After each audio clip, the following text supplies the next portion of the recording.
Hello, hello, hello. This is Learn GIS with Anna. Welcome to join. We are right now looking into spatial data. It is a massive topic in GIS. We have looked already into what is spatial data and what are the different formats, so vector and raster data. And then we have looked into how to find spatial data. And now we will see what to do with it after you have fetched the spatial data. So we are going to look into how to work with spatial data tables, how to manage the data, clean it and prep it for analysis so that then you can actually start making maps and running spatial analysis. Whatever you will do. Maybe it's the same thing. Maybe it can be different things. But all right, let's get started. I will show you how to do this in Atlas, a super easy, simple GIS tool. I will give a link below for making a Atlas account and just getting up and running with it in less than 1 minute, I promise you. All right, but let's move forward, peeps. We are here in the dashboard and we can go ahead and create a new project. Then, very conveniently, it asks for some data. Actually, I made it seem like a coincidence, but it's really not because everything starts from data. In some cases, you can also create your own spatial data. So, for example, by drawing polygons, but most times you need to bring in some data. And that's what we're going to do. We're going to upload a file and we are going to use this food store data from Denver. It is a GeoJSON, so vector data, as we learned in the previous lessons. So let's upload that one. Now it has been uploaded to the platform, so it appears here on the layers panel on the left side. Then we can go and click it, we can zoom in there so we see what we are actually working with. So I think this dataset has like over 500 grocery stores in Denver. So then we can go and see what is this data. So we can click the 3 dots here and we can click to data table and it opens here on the bottom, but we can also extend it so we can really see. So we have city, we have source, we have something, we have zip code, we have state, store name, sales volume, coordinates, which are for some reason point Y there and point X here. And we have some columns that don't have any information. We have several rows without any information. So I think we can definitely do some cleaning here so that it makes sense to start using it to create a map and run analysis. So what I would start with would be looking a bit into why are there these empty rows. And okay, so clearly some of the stores don't have sales volume data or a number of employees. So maybe what we can do is we can look into the sales volume and we can go and remove all the rows without any information. So let's first go here to the sales volume and let's sort it. So let's sort it to descending so we can see, okay, going from highest to lowest, and then we can keep scrolling until the 0 appears. All right, so we jump all the way from 14,000 to 0. So then we can go and filter all the zeros out. So in the upper right corner, you have filter, you click in there, and then you can choose the right column from here, from this list, and we find our sales volume. And because this is a numerical field, you have many different operations available. And because the next number after 0 is so much, we can, for example, choose whatever between that actually. But let's just take less than 1 and we'll get all the zeros. Like this. So then what we can do is we can click in there and we can choose all these rows. So we go to the highest and we click in here to choose all of them. And then we can go up here to delete all these features we have chosen now. And we have deleted them like this. And then we can go and reset the filter so we can see our data again. And okay, now we have a way cleaner rows. As we can see, every row has some information, but okay, not every row and not also every column. So let's go and remove these columns that don't have anything in them, so that we don't have to look into those and have unnecessary columns taking space from our great data table. So let's remove all those. Nice. Are we good now? I think we are good now. And then what we can do next is to maybe organize a bit.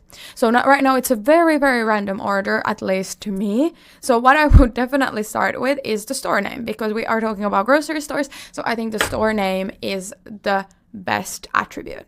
And then let's choose the store type next. and scroll all the way to the left and have that as the next one.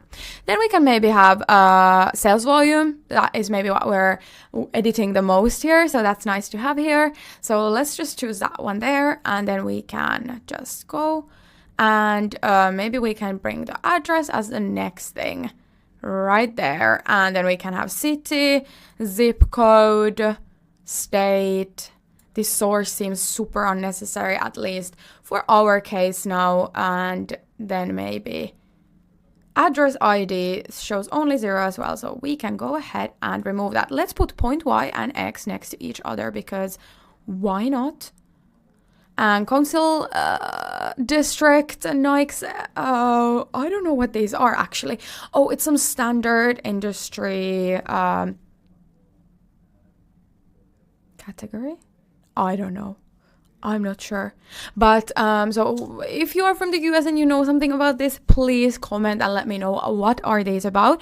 But basically, for some use cases, if you know what these are, you could definitely use them. But I don't know, so I'm not going to use them. I'm going to bring the phone number a bit forward because, for example, if we created an interface showcasing all the different stores, that could be quite nice to have. So then we have the size of the store, we have phone number, maybe that can be next to the address, we have number of employees and the employer side. And then we have the neighborhood, so maybe we can bring that here. All right, so now we have a very nice order in our data, so it looks clean. But what I would like to do with this data, and what I have done in some of my guide videos, I will link those here. I have run travel time analysis for this exact data set. First, I have filtered 100 stores with the most sales volume, and then I have analyzed a 10-minute walking distance to those stores. Because even though we already reduced the number, we have 247 out of 588, or what was the original number, we still have some overlapping here, and I would like it to be a bit less so that we can really see the travel time appear around the point. So then I would say let's go ahead and go back to the sales volume. Let's check that it's still sorting. Yes, it is, as it should be. And then we filter again to remove the least sales volume stores. So let's scroll down a bit and find the store number 100. So that one is here. And then we can go ahead and filter to remove everything else below that. So we take sales vol and less, and it's 2,879,000.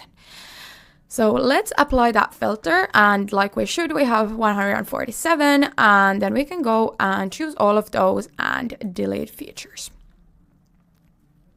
And we have 0.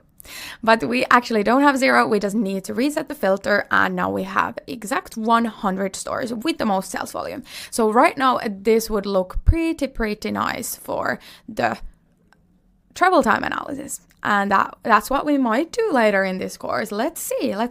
All right, but here we have already done quite a lot. Maybe another thing I can show you is how you can edit this column if you, for example, need to change it into a different type. Right now, it's just a numerical column, so the type is number. But we can also choose a different one. We have so many different types: URL, Boolean, date, image, and maybe we can change that into currency. So we can choose a different format for it, for example, this, and then the unit is US dollars. So let's go and save that one, and now it is way more of a descriptive field, and that will help us later in our map visualizing. We could even make an interface about this, showcasing all the different stores in a list. And in that case, actually, we could also add a new field with an image. So we could add the image field here, bring in some images, and there we create the new column, and it appears here on the right side. So here we could just bring some images. If you click it, you can either bring a URL or upload an image, and that's how you could bring all the nice images of all the different features. But I think we're pretty much done working with our spatial data table, how to edit the data, how to prepare it for analysis or map visualizing. So make sure that you keep watching Learn GIS with Anna, and you will get into the next steps on how to actually run spatial analysis with this data and how to visualize a map and even create a user interface for it. So keep watching. I'll see you there. Bye bye.